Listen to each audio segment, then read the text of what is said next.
Now the question is, what are the social or technological reasons for growth of digital marketing? How come all of a sudden the traditional marketing moved from traditional channels like newspaper to all of a sudden to digital marketing? So what are the reasons? Starting internet was growing, so the digital marketing became popular because internet became popular, right? And then there is a rapid increase of the media now, right? We consume more media, not just millennials, but everybody is becoming a sophisticated consumer. People try to learn computer, people try to use apps to do stuff.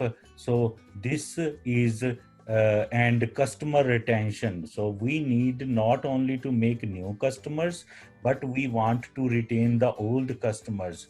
We want to offer them loyalty programs. In order to do this, these are the things which are compelling the marketers, the businesses, that yes, you should do digital marketing.